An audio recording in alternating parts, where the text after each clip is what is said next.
Today on Thin Ice, we are going into the heart of the storm with two respected storm chasers, Trey Greenwood and Gabriel Harber. Together, these guys have combined science, art form, and a little bit of an adrenaline rush to bring you into the storm chasing world.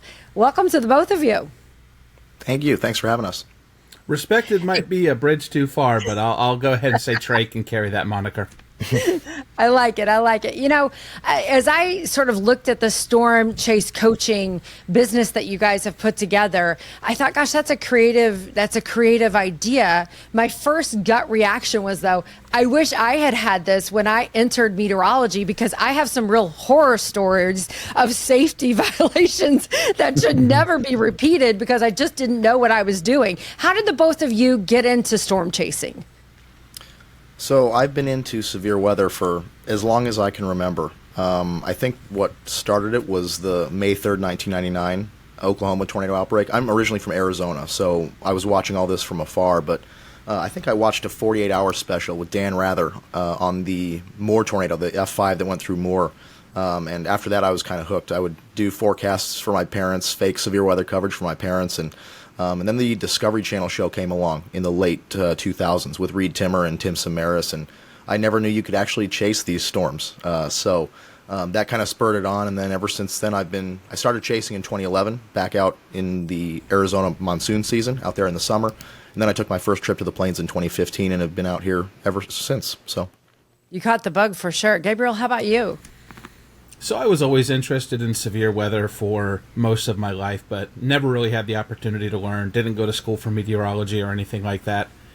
And when the pandemic happened and shut everything down, as I'm sure many people remember, you were just stuck in your house with nothing to do. And I was like, you know what? I've always wanted to learn how to do this, so I'm just going to brute force it.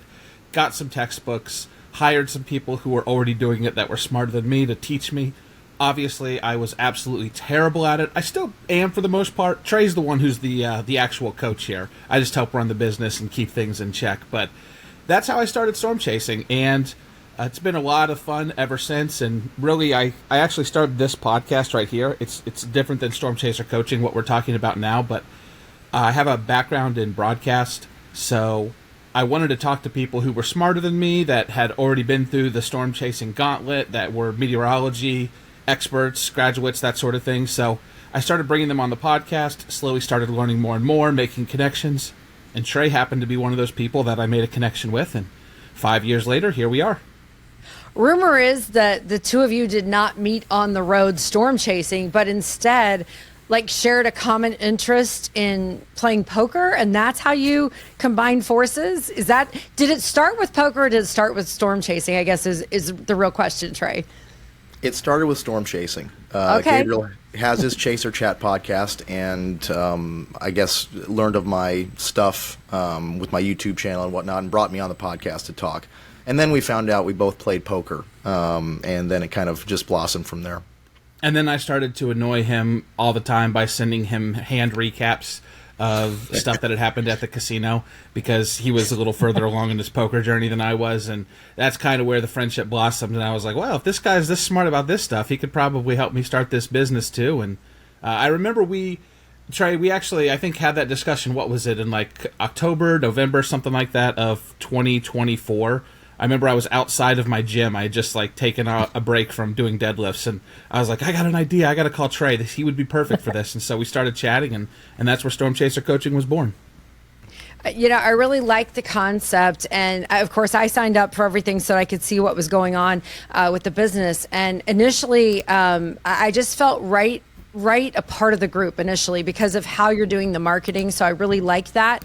And I also felt like this could be something for a novice who wants to get into storm chasing, doesn't have a background, but it also is something that could also elevate an experienced storm chasers game to be a part of this community, because there's so many different aspects to it. Obviously you guys are making this a business, but let's start first with the free component, because it's really building a community that then if you want to take it further, you can get that extra instruction. Yeah, so Right. I'll start off with that. Yeah. first thing we ask everyone to do is to check out our Storm Chasing 101 course. It is 100% free. All you have to do is give us your email address and you get instant access. And that's whether you are a brand new storm chaser who's just cutting your teeth on the game, or you're somebody who's been around for 5, 10, 15 years, because it really gives you an opportunity to see the way we lay out our content, the way we structure things. And we hope that if it is something that you're interested in, then your expectations will be met once you do subscribe to the Chaser Academy, which is our paid product. The other component of the free offering is our Discord server, which we are super proud of. It's actually relatively recent. We switched over from a more Facebook page style model previously and started bringing our community onto Discord. It's just been phenomenal. We have people in there chatting all the time. All of our coaches have been over there answering people's questions, interacting with folks. We've got different threads for every single day. So the SPC puts out like a 15% risk on day 5.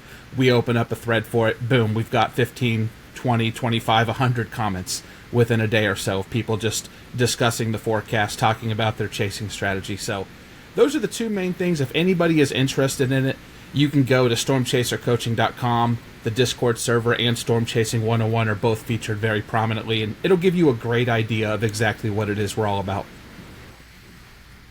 What about the more experienced chasers, Trey? Is this a place where they're going to come and be a part of the community, either on a learning side or even on a coaching side? Yeah, so it could be both.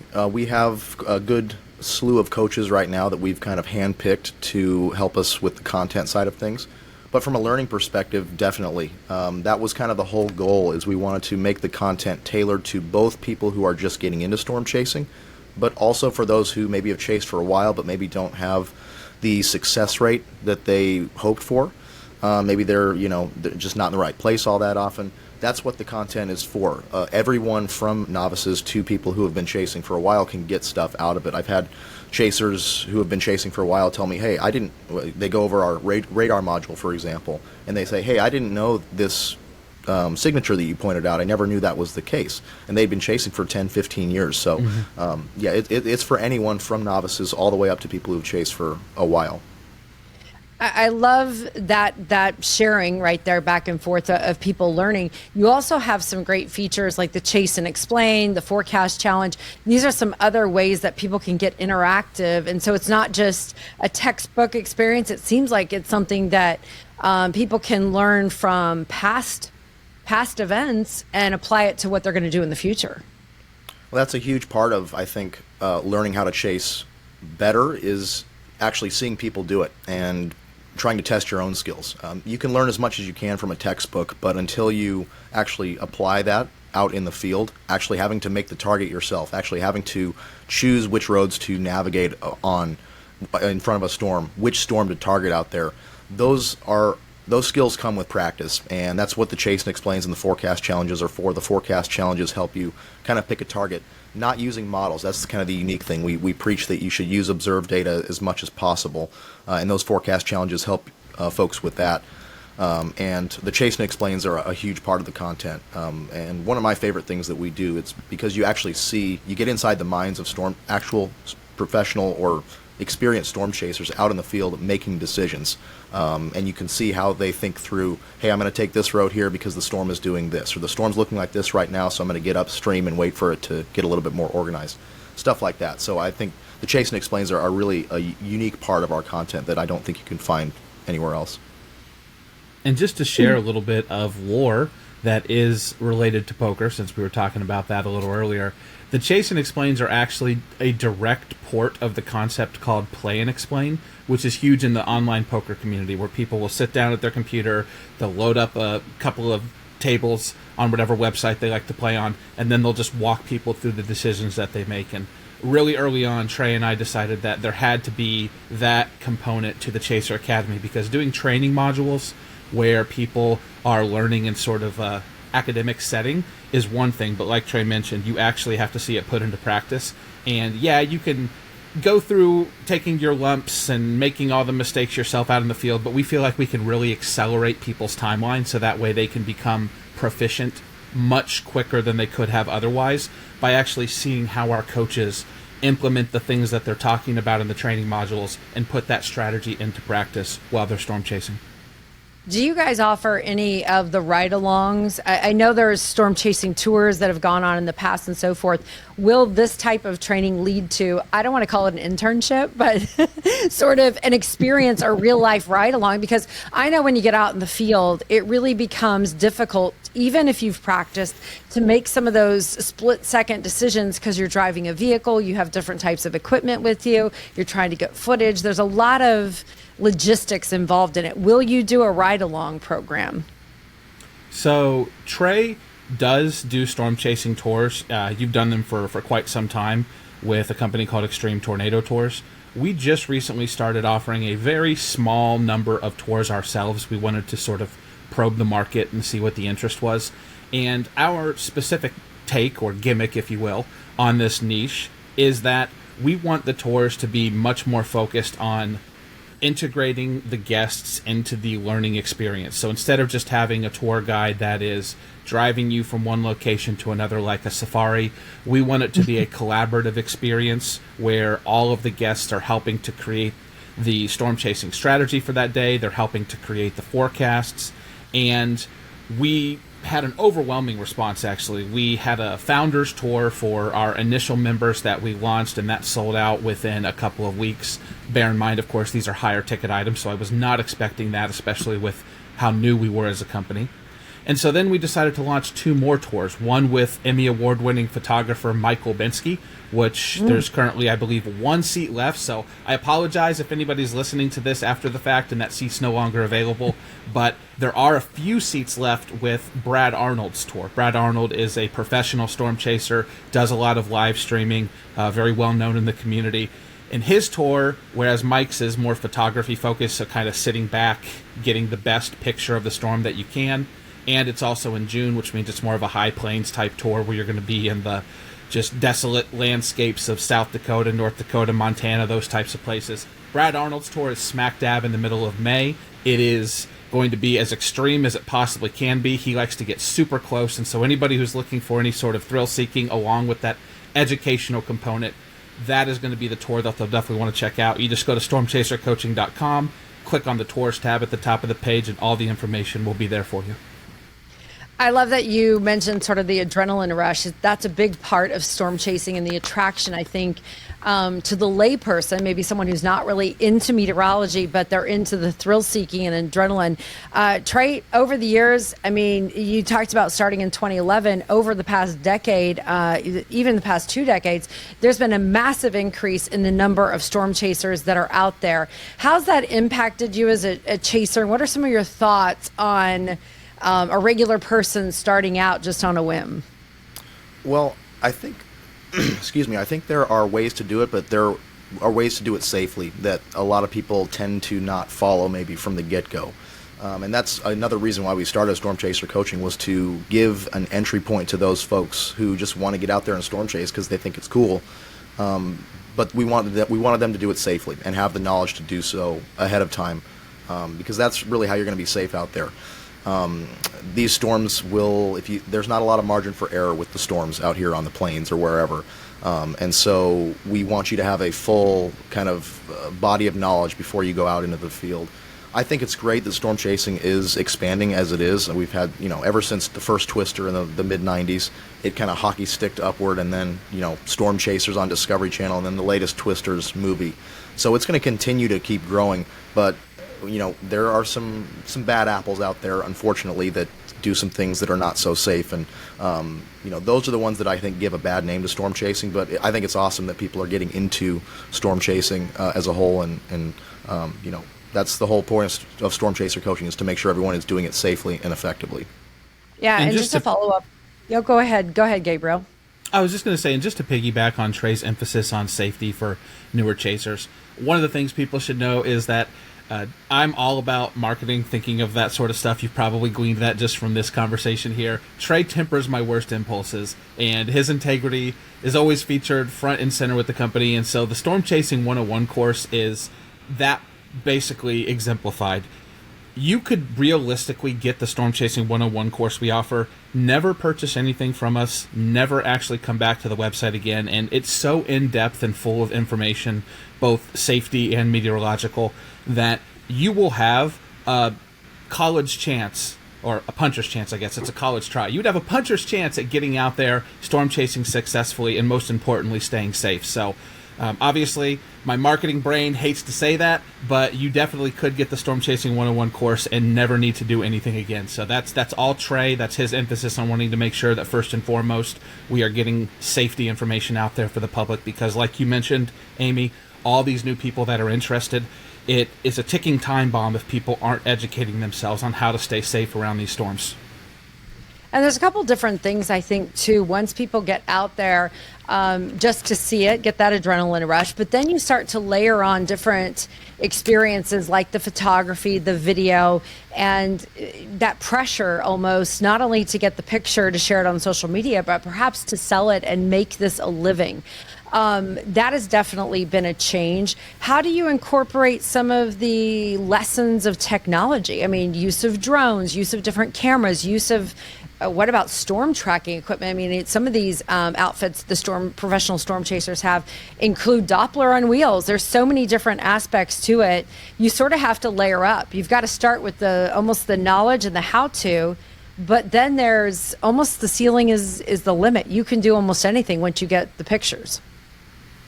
Yeah, and so that was the whole reason why we wanted to work with people like Brad Arnold, because he's very well versed in the live streaming aspect of things, and that's really one of the main avenues where storm chasers who are just getting into storm chasing, or maybe have been doing it for a while, can actually try to make a living at it.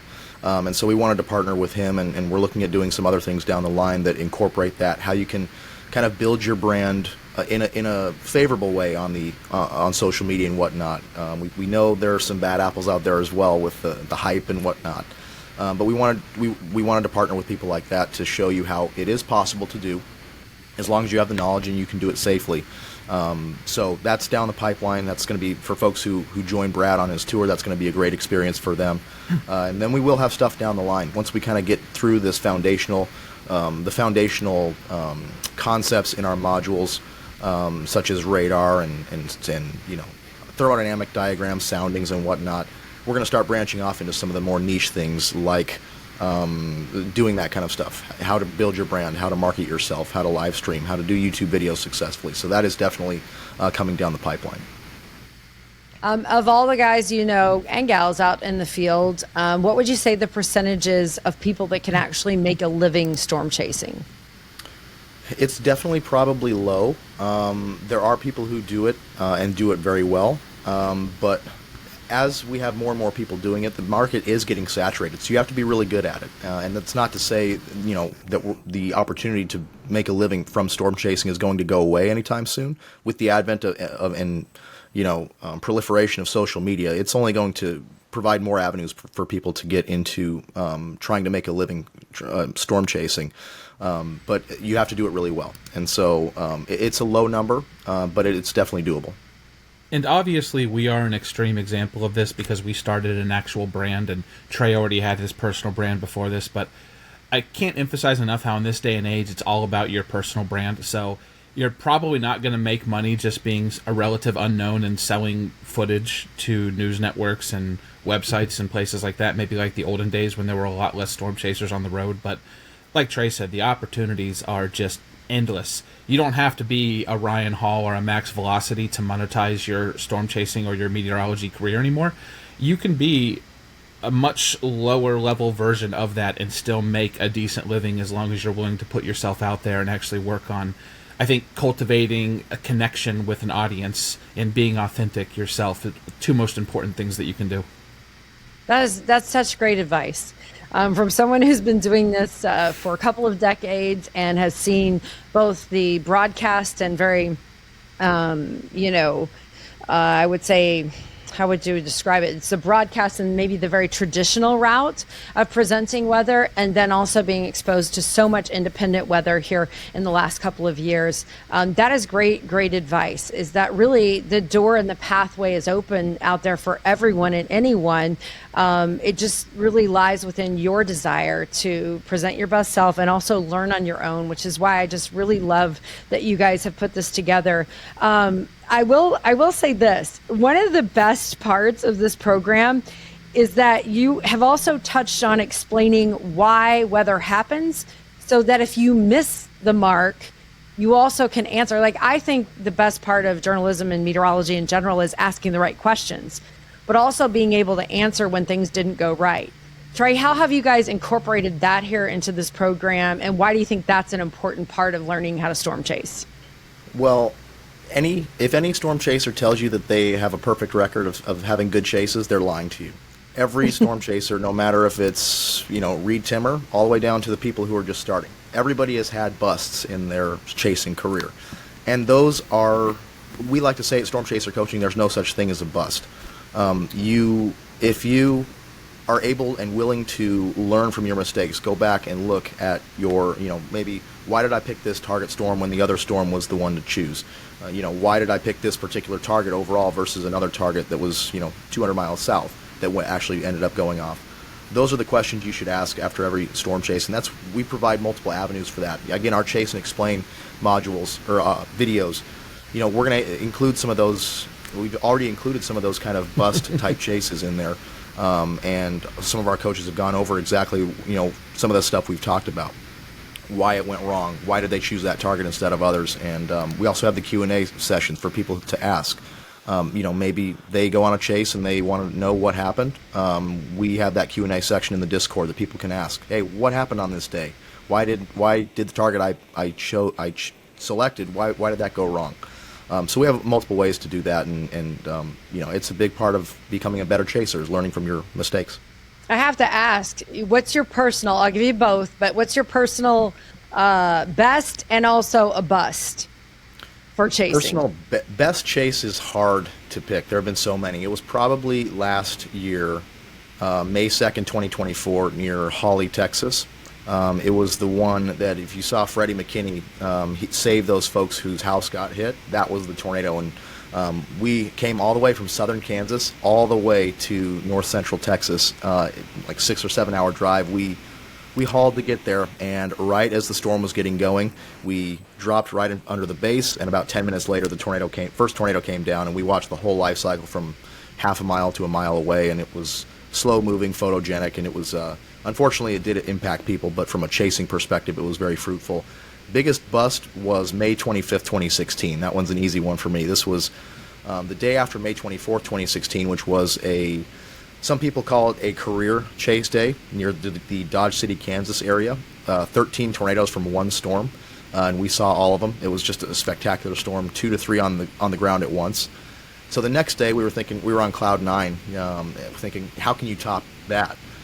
But the next day, so we didn't really look at the forecast and whatnot. There was a slight risk from the SPC in eastern Kansas, so we just drove to near Wichita, set up, didn't even look at things. And the lesson learned that day was you always need to look at things, because there was actually a supercell that formed 150 miles to our north that produced a large EF4 tornado that was on the ground for 90 minutes. And some people called that their career chase day, even after the previous day. So that one stung quite a bit, even with the success of the previous day. That day is my number one bust, and probably will not be topped for some time. Thanks for sharing. You mentioned one thing in there, the opportunity yet the challenge when you come upon a storm that has impacted someone. Often storm chasers become almost the first responders. I'm going to throw this out. Maybe you guys have already thought of it. Gabriel, what about in the storm chasing collection, having the opportunity for folks to learn about becoming first responders or getting some of the tools that they might need if they come upon people who've been victimized by a very strong storm? So I'll throw this one back over to Trey, just because he's a much more experienced storm chaser and has encountered a lot more of these situations, had a lot more of these conversations with people. Yeah, so with Extreme Tornado Tours, the tour company that I'm a part of, when we do our orientation meeting, mind you, these are folks that come from all over the world. They're just interested in seeing cool storms for the most part. They don't have any storm chasing experience. They just want to come along and take great pictures and see awesome stuff. So a lot of them are not well versed in first responder training. So we always tell them storm chasers are our job is to report the damage and tell folks what we see, get the actual first responders to come out. And oftentimes we are the first on scene, but a lot of times we don't have the training that it takes to help these folks in those times of need. So, we haven't necessarily thought about adding that into the curriculum because I myself am not actually trained in any of that. Thankfully, I haven't had to come across any fresh damage like that where people needed assistance. But I know several people who have, and it's an important part of storm chasing. But we always tell folks if you're not able to help, you should always kind of just stay back. Make sure you get the folks who can help to the scene as fast as you can. But it's always it's a touchy subject because obviously it's the dark side of storm chasing. You never want to see that kind of stuff. But a lot of times we may be the first people on scene, like the Rolling Fork tornado in 2023 in very rural Mississippi. Ambulances didn't arrive for 45 minutes, and storm chasers were right there near town, and so they were the first to help. And those scenes are very difficult. I know some folks who still struggle with some of the scenes from that day. So it's a tough one. We don't want people to encounter that, but we also know that storm chasers are the first on the scene. So in a lot of cases, so it's definitely something we'll consider down the line. We don't have any plans at the moment, just because of kind of how touchy it is. But it's definitely something we can incorporate in the future. Between the two of you, do you have favorite forecasters or favorite chasers? I'm expecting Gabriel to say Trey, but Trey's side, who are some of the people in the industry that you look up to that really sort of emulate the types of topics that you'd like people to learn through the Storm Chasing Academy?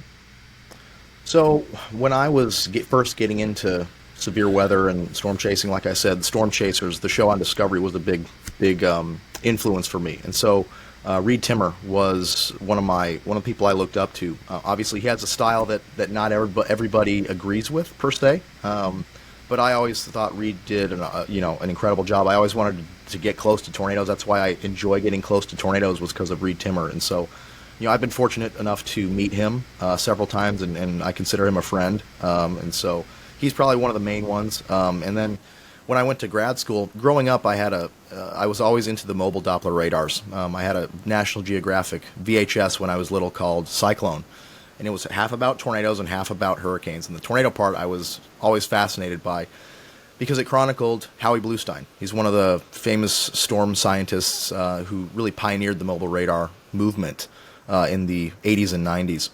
And I always asked my parents for my birthday, hey, can I get a radar truck for my birthday? And, it's a little out of their budget. And so when I went to grad school, when I was looking at grad schools, I was between Texas Tech and OU. And I noticed that Howie Bluestein had an opening for a position to have him be my advisor. And so I just emailed him and said, hey, I'd love to work for you. I'll do whatever it takes. And he said, sure, let's do it. And so I got to spend 3+ years with Howie in the mobile radar truck operating Rax Pole, the OU's mobile radar with him. And so that was a childhood dream that I was able to fulfill. And I've always looked up to Howie. He's a super nice guy, super smart individual, and I learned a lot from him. So I think those are probably my two main ones. Obviously, there's other ones out there, but at least from when I was becoming a better chaser and growing up in severe weather, Reed and Howie were kind of two of my main ones. So, of course, Trey would be my first answer. You were right, Amy. But I will take this opportunity to very quickly shout out our other 7 coaches at SCC. So, first of all, you got Michael Binsky, aforementioned Emmy Award-winning photographer. You got Brad Arnold, who is just a live streaming machine. Aaron J. Jack, very similar, extreme chaser. He gets up close, also live streams. Hunter Folks, great photographer, even better meteorologist, somebody who is always in our Q&A chats, talking to people, breaking down setups, helping them understand where storm chases went right or went wrong. Kyle Gillette is a technical wizard. He does a lot of work with soundings and writes code in Python, somebody that we're very happy to have on board for his technical expertise as well as being a degreed meteorologist. Then you also have Ethan Moriarty, who is a skilled chaser and also runs the June 1st very successful YouTube channel. Lots of awesome content over there, and he's also an engineer. He's the one who actually called Enderlin potentially being an EF5 months ago before the NWS changed that rating. So we were really proud of him that he actually got that one right, was able to kind of take his lap and get his flowers over the past couple of weeks. And then there's also Max Olson, a close friend of Trey's. They've done a lot of storm chasing together, just incredibly talented. He's been in the game for a long time, just very successful storm chaser. And then lastly, Trey, who is it I'm forgetting there? Did I get everybody? Yeah, I think you covered most of them. If not, but yep, I think I got everybody there. So those are our storm chasers. Big shout out to them. If any of those names resonated with you or their accomplishments sounded like something you would like to emulate for yourself, all the more reason to check out Storm Chaser Coaching. Yeah, J-Jack, he won Storm Chaser of the Year here within the last couple of years. Very, very talented, and I recognize all the names on the list. Will you guys be at the Chaser Summit this year? So I was actually invited to speak at the Chaser Summit this year. I've only been to one before. It was back when it was ChaserCon. It was a special one because it was the one after Tim Samaras passed, and it was an awesome tribute to Tim at that one, all throughout the event. And that was back in 2014, and I haven't been since. So I'm looking forward to going this next year as a speaker for the first time. Well, I will be there listening to you, so I'm looking forward to it myself. So, before we leave, any last messages or anything else that you guys would like to share about storm chasing in this new sort of adventure and opportunity that you're opening up to others to become a part of this community? We just want people to be safe when they're out there. That's the main thing when you're chasing. There are so many things, so many people on the road these days because of how popular storm chasing is, and there are so many distractions when you're storm chasing. The storm, the radar, the road, other people on the road, that safety is number one. And that was our main goal with Storm Chaser Coaching. We wanted people to go out there and be safe while still being effective at storm chasing, but really prioritizing safety and having the knowledge of severe storms, meteorology, and storm processes and such to be able to stay safe at all times, both in the context of other people on the road and in that respect, and also from the storm. We've had some incidents in the past few years with people getting unnecessarily caught in tornadoes or in dangerous situations in general, and we want to see those minimized as much as possible. And so that's just our main goal with Storm Chaser Coaching. Be safe.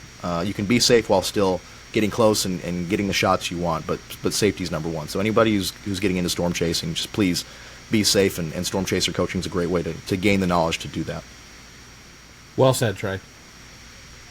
Thank you guys both for joining me. I really appreciate it. I wish you the very best, and I'll be following along. I'll be watching you guys. Thank you. We appreciate it. Thanks for letting us come on the show.